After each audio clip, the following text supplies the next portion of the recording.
Hello, everybody, and welcome to a new episode of What the Field. I'm Emmeline. And I am Roman. Today we'll be talking about the rise of flexitarianism with Bernat Añaños, co-founder and chief social movement officer at Heura. Bernat, thank you so much for being with us today. We're honored to have you. Thank you for having us. Maybe you can start by telling us a bit about yourself. I mean, for us, you're very famous, but for those of you who don't know you yet and don't know what you do, maybe you could explain it a little bit to our audience. Okay, so first I'm going to introduce a bit myself and then what I do, which is, I think, what's important. I always say that I was a frustrated human being. So now I am an ex-frustrated human being because I was not finding my place in the world, especially the professional world, which at the end, it's a big part of our lives. And now I define myself as a good rebel, as a food activist. And I try to do it through Heura Foods, a company that we created together with Mark in 2017. So 5 years ago, a bit more. And yeah, we use plant-based meat as a tool to change the food system. Great. So, Bernat, how did Heura actually come to be? Because you're a company from Barcelona, and it seems like Barcelona and the whole Mediterranean identity is a key part of your business, right? Yes. I mean, Heura starts because I was not the only frustrated in the world. Mark was also frustrated. He wanted to have an impact that he was not having. He was coming from the consciousness and animal rights activism. And he thought, yeah, this is great, but we also need tools, products that help all these people that want to make changes to actually be able to make those changes. So then it's where we crossed paths. And I was like, wow, this resonates very well on me. Like, I think this is what I need in my life. And this meant to stay in Barcelona, which for me at that point was like, oh, wow, marrying a city, not having the chance to change every 6 months. But when you find your match, you find your match. So Heura was my match at that point. And yeah, Heura was the tool to have the positive impact we wanted to have. It sounds very cliche, but we wanted to kind of save animals and save the planet. And we didn't know how to do it. And then we found Heura as a concept, and then the plant-based meat behind Heura as a tool to change it. And you mentioned Barcelona. At the very beginning, a lot of people say, "Are you crazy guys? Why you want to change the world from here? I mean, no one will listen to you. Go to Silicon Valley or go at least to the north of Europe where people like are a bit more open to this. Here we love food and we love meat and it's a center of our culture." We're like, especially because of that, we have to do it from here because we love food and because we love meat.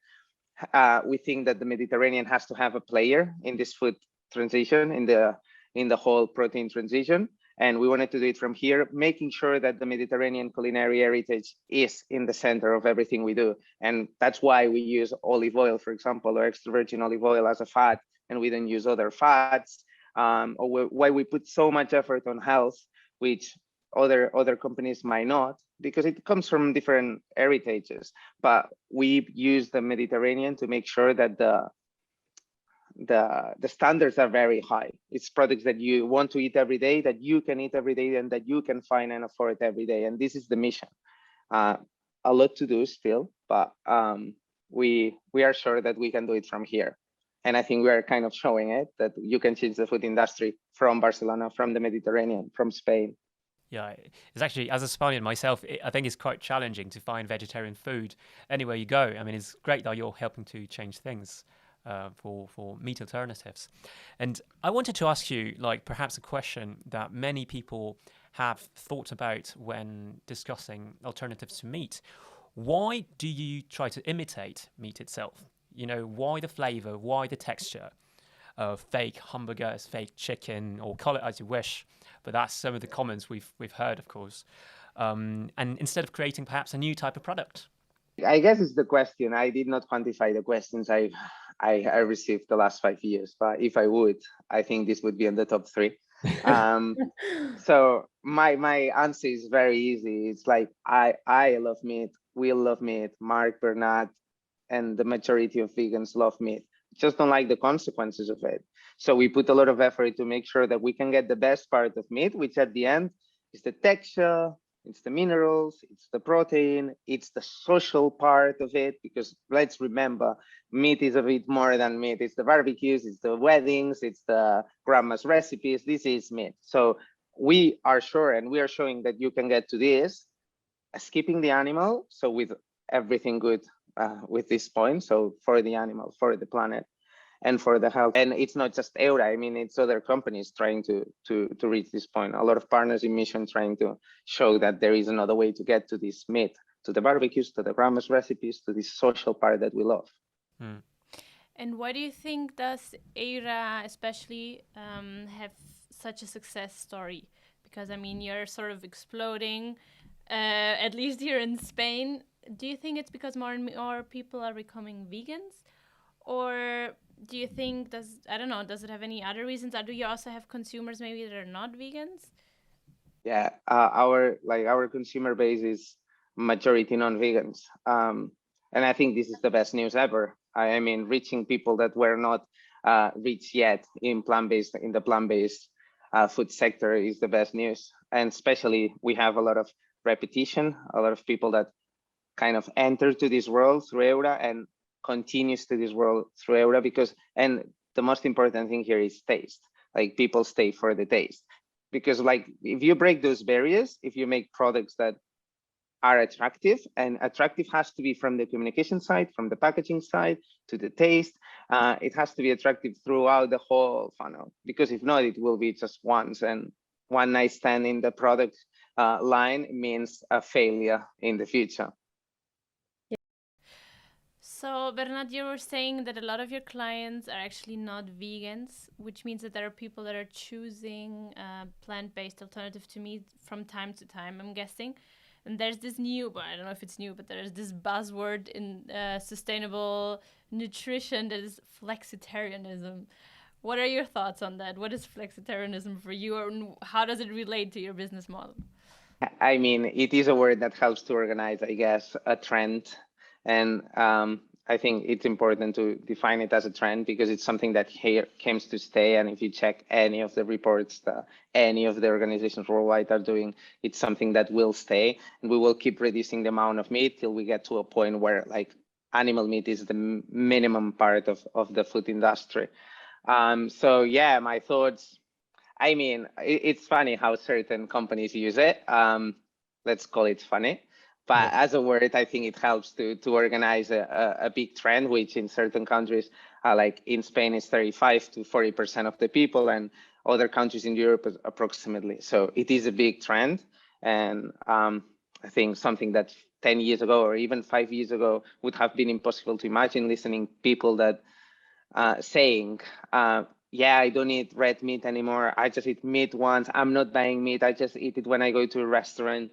Like, all these people 5 years ago were eating meat every day, because like if you check our diet, like almost every day we eat meat for breakfast, for lunch, and for dinner. So it is a big trend, and I think it is a positive trend. The word itself, sometimes it's funny used. Bernat, we'd love to dig a bit deeper into the sustainability aspect of Heura. And in general of the industry. Like, do you believe that the consumption of meat and dairy, the way it's today, is sustainable, and also the opposite? Like, can meat substitutes be a sustainable alternative for the future? I mean, the current food system, so the one that is using animals to transform proteins to more proteins, it is unsustainable, and I think it is clear. And we don't even have to check if it's 15% or 20% of the CO2 emissions, etc., etc. We just have to check that we are not able to feed everyone in the world. And I mean, this food system had many years to get more efficient, many years to be very effective, to reach everyone, and they did not. Using animals, it's so bad. Like, I mean, for the animal itself, let's not forget this. I mean, we have 10 times more animals than humans every year killed for the food industry, without counting the marine, which is crazy numbers. All these animals need, like, produce certain things, and then need to be fed by and to give like to drink water in like big amounts, and this is unsustainable because at the end, if I mean I can give lots of numbers, but you need, for example, 20 kilograms of soy to get 1 kilogram of beef, while to get 1 kilogram of Heura, you just need half a kilo, meaning 40 times less. When you know this and you start to like make it big and the magnitude, the same amount of resources can feed Europe as a continent, or can feed more than 6 times the whole planet. So it is unsustainable because it is destroying environments. Amazon is one that's getting all the attention, but there are so many others. Like there are environments in Russia. All Africa is being destroyed also to get more protein to feed the animals, to feed the first world. And but to what extent are meat substitutes a real alternative? I think we are a real alternative. We are showing it. We just have to scale it more. But scaling it will mean getting like more democratic prices, more accessibility, and better distribution. So I mean, we will get to price parity very soon. I mean, in the following 2 to 3 years, we have to get to price parity, which for me, it is a big like step, because then there is one less barrier, because let's remember products like Heura and the whole range of like plant-based meats are a bit more expensive than the animal meat products. Also, like here, big question, how a chicken can be that cheap. We have to ask ourselves how this chicken can be that cheap. It is a bit scary what we're doing behind that chicken, because €4 kilogram, 5 kilo, it is crazy, yeah? Indeed, it's a matter of concern for everyone, I think. But at the same time, if you want to be a democratic alternative, you need to scale up, which is difficult. But we will, and I mean, it is something that will happen very soon. And there is another thing in parallel that will happen. The institutions are starting to prepare certain regulations on getting more taxes on the products that have a negative impact. And I mean, meat has all the numbers to be the first one, because I mean, all the organizations worldwide, all the big universities worldwide are saying, hey, either we reduce meat, or like everything that we are doing to do this like green agenda doesn't make sense. This has to be the first chapter, and then the others. But like meat and dairy, it has to be the first, because also it's the one that we have very good solutions already on the table, that we just have to make sure that are distributed, accessible, and democratic price-wise. Talking about the green agenda, part of the EU Green Deal is also to augment the percentage of organic agriculture. And why are your products not organic?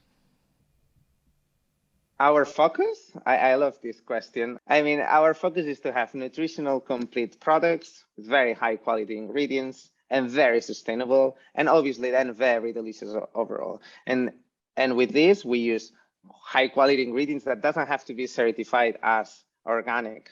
I think like if one of the topics we want to make sure it's price parity, we know what happens with organic and all these like production lines, maybe in the future, but honestly, like there is a lot of information and a lot of debate here. We use traditional soy.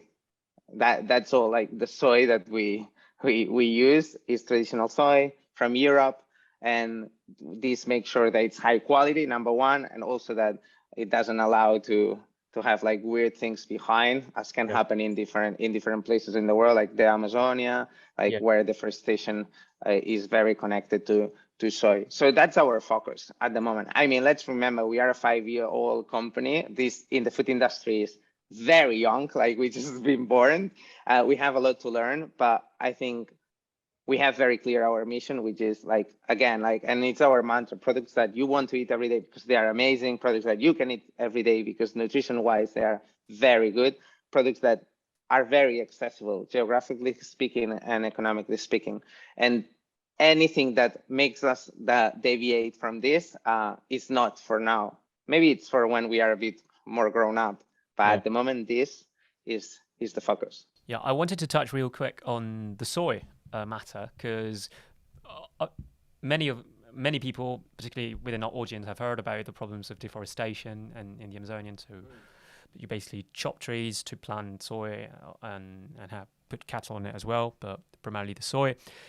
What does and there was this statement in your packaging: our soy is non-GMO and comes from crops that do not encourage deforestation. What does this mean exactly?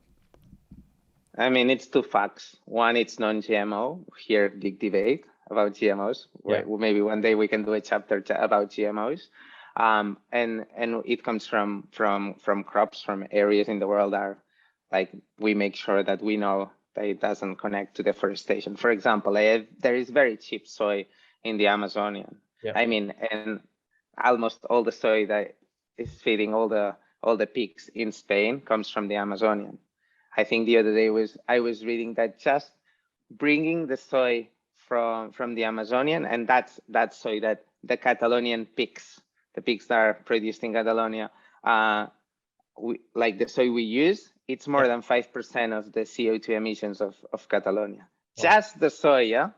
Not even like then the rest of the process of like getting the pork to a supermarket, which is crazy when you check this. And a part that it's very connected to deforestation. One thing that it's data, it's non-GMO. I mean, in Europe you cannot sell products that are GMO based.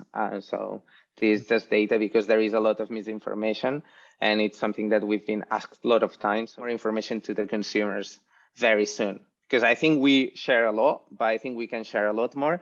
And by sharing, you kind of push the rest of the companies to share more. So if you get open, the others have to get more open. And I think as we don't have anything to hide, why not pushing the whole industry to show what we are doing? I mean, we love it, and we love the fact you're here explaining it. Shall we talk a bit about packaging, perhaps, because that's also a big matter of concern.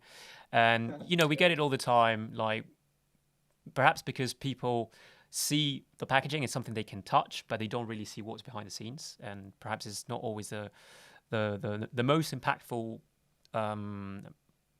thing in the entire production process of the food supply chain, but it still has an impact.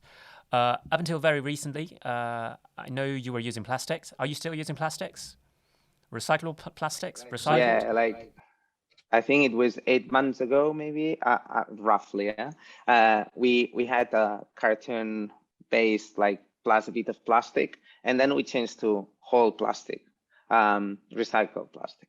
It was a big change, and it was very funny because when we launched the cartoon, like they looked very nice and very organic, blah blah. Everyone was clapping and saying, "Hey, how great! Thank you. You're the only one." But some experts send us messages the following weeks, and I was the one receiving them because I wanted to be very like cautious on what we were doing. And some experts were like, "It looks very sustainable, but it is not." And I was like, "Wow, interesting." So at the end, when we got some information, we kind of worked inside and we said, "Okay, let's get an external to quantify this, to quantify different kind of packagings and which is the impact." And our packaging was performing terrible. It looked amazing. Everyone was clapping and everyone was like making pictures of us, like our packaging, and say, "Yeah, finally, very eco-friendly." And I was like, this data says it's not. So first thing we've done is, okay, like I don't want to do any greenwashing. So I really want to empower consumers by like making the right decisions, not the ones that they think they're better. So we said, okay, we have to change the packaging. And then we studied which ones were best. And we found that air-PET plastic was the best we could do now. And this is our mindset, the best we can do now. And then maybe in 6 months, in a year, we can change and do better because there will be better technologies, probably, hopefully. But at the moment, like just changing from one to the other, we reduce 50% the fossil fuels, for example, which is a lot. And then like the use of renewable energy was much higher, like I think 70 or 80% higher in the plastic one. And all the numbers were very, very impressive. Like, whoa, this packaging is much better. So it's amazing. And I think sometimes companies, we treat consumers as stupid human beings, And like we think like, no, let's just say the things that they will understand. But people read, people understand. And if you show transparency in certain matters that people care a lot, people understand.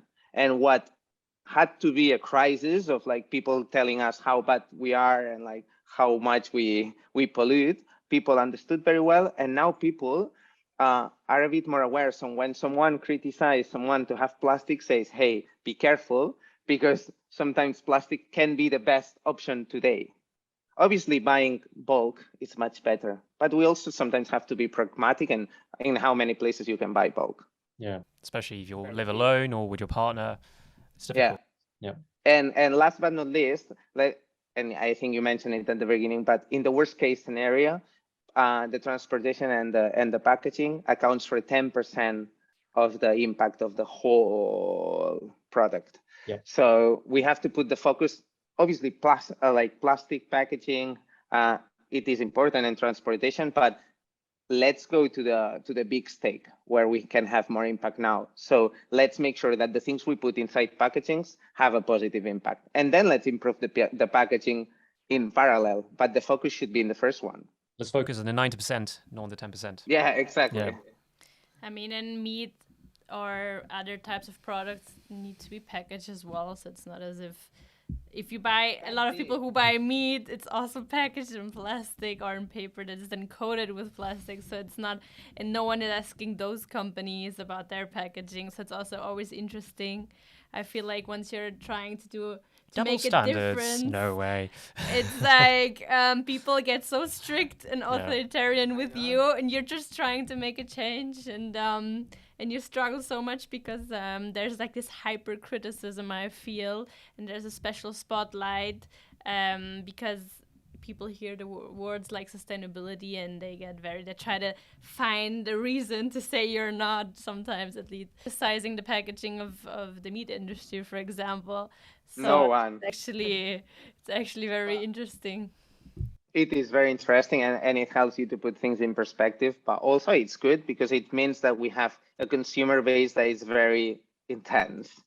And I mean, I love it in a way that it kind of places us in the right direction and makes sure that our mission stays there, Sometimes I mean, and I say it very openly, like, come on, like no one criticize anyone about this. And now, because we do it, like in general, we take it as a strength, like as how to use it to make sure that we stick to who we are in terms of mission and in terms of transparency as well. Yeah. So Bernat, we've talked about the environmental aspect and the ethic aspect a little bit. I mean, those are kind of the obvious points when it comes to why we could maybe at least partially skip the meat and turn to plant-based nutrition.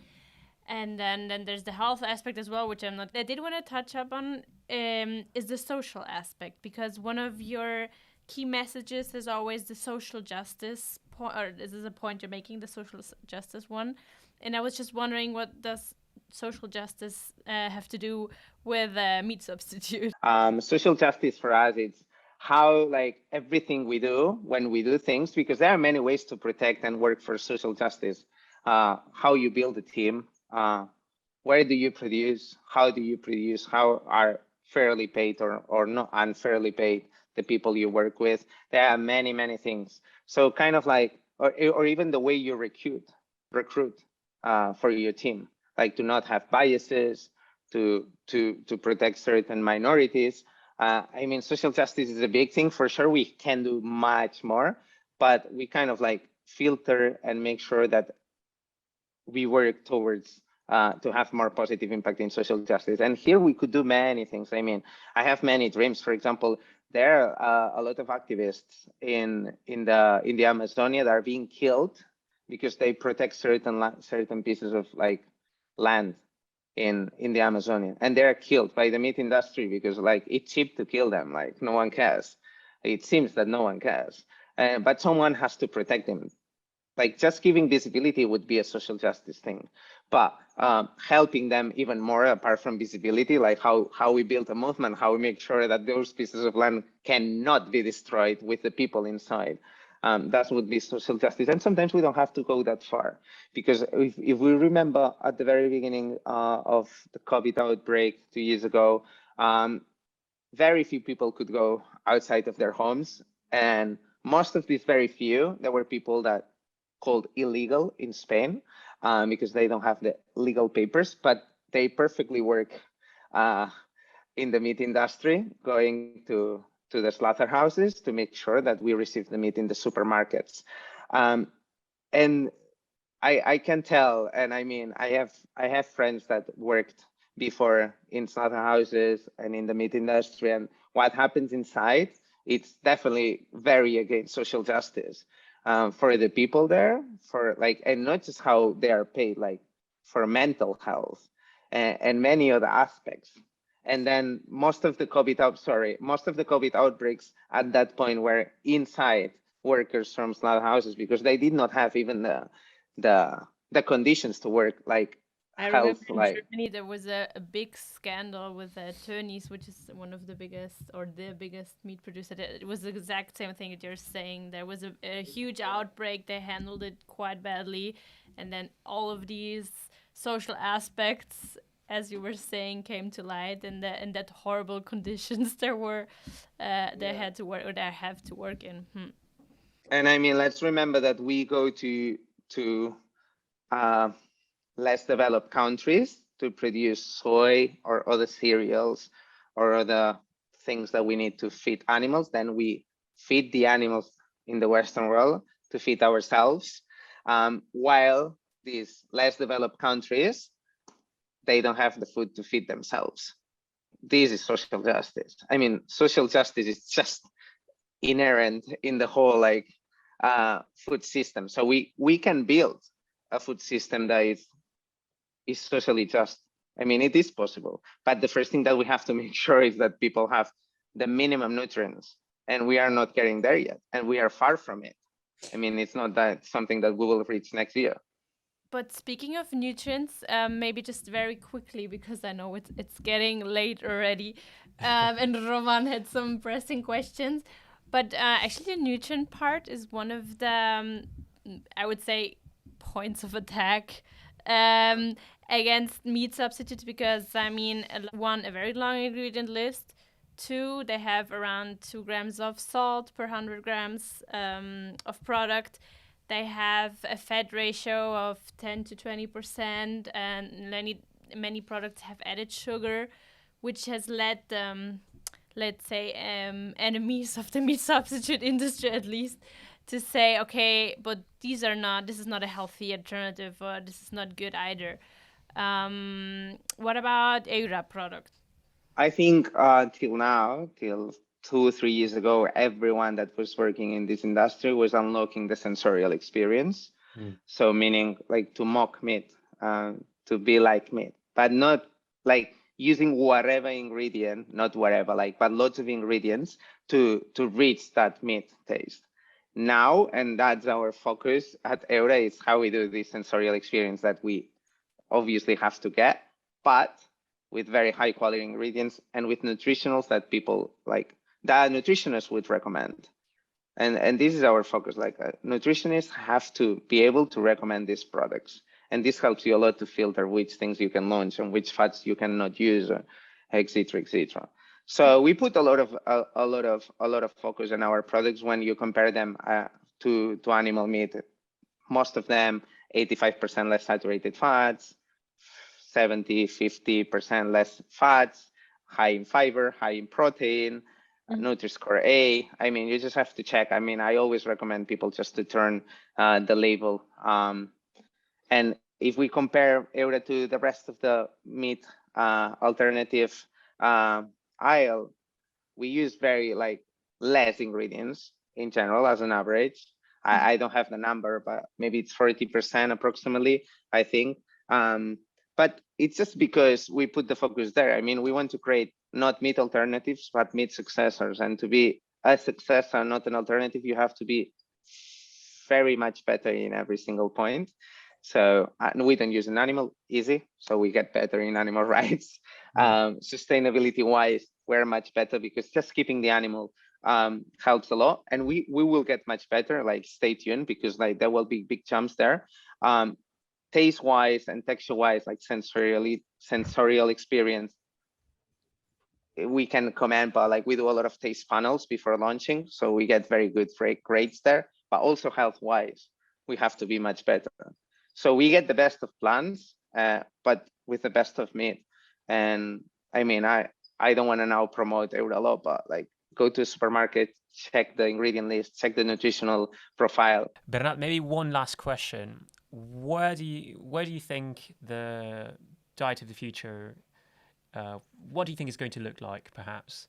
And also, where is Heura going? As a food industry, I really believe that we will stop using animals, and we will show that there is no need to use animals. I mean, it is better in everything, and even better in margins and in economy, greener economies, more places like, and better jobs.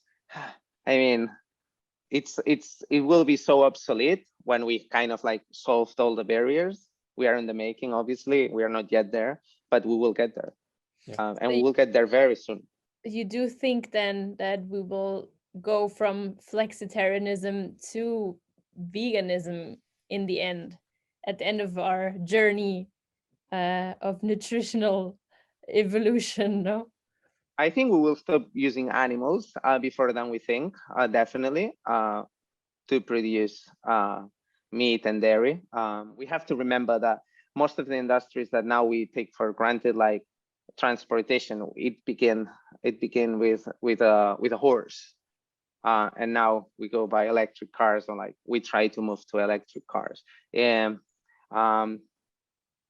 illumination, for example, we started with using whale oil. So again, an animal. Then we moved to bulb, and now we have LED light, and we will get better than the light for sure. We always start using an animal because it was what we had. It was the technology we had, but in different sectors, we understood that those animals were not the best way to reach the final point, which was like to have light in your place or to move from A to B. So same will happen in the food industry. We will just see that doesn't make sense to use a cow if we can use a machine that is much better, much quicker, much more efficient, much healthier, much more sustainable, social justice, etc., etc. And plus, it can fit everyone in the world. So yeah, I think we will stop using animals sooner than expected. I think that's a brilliant end, unless you want to add anything else that we didn't ask you, perhaps, Bernat. No, just encourage everyone to like make as many changes as they can. By example, cook something really yummy with Heura products to convince your friends of how great it is. For sure. Well, we will definitely try that. Thank you so much, Bernat, for being with us today. And thanks to everyone who came along to this little field trip to the world of flexitarianism and meat substitutes. Bernat, thank you so much. It was a joy having you here with us today. Thank you for giving us a voice. And thank you to all listeners and viewers. Bye. To the next episode. Bye-bye.